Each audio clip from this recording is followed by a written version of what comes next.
Modul Hill Connect klakson.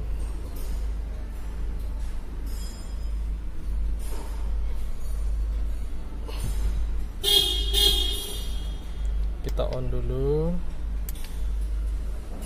tombol ini sebelah kiri,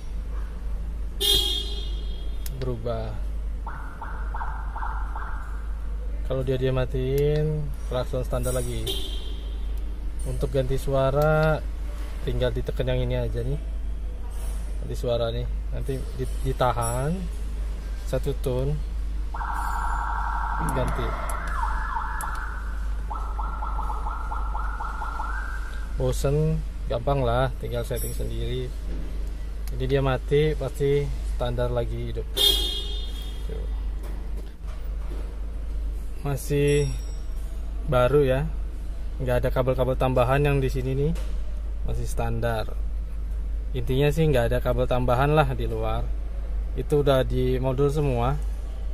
Untuk kabel connect klakson udah disettingin, masang juga gampang banget kok. Thank you ya bos.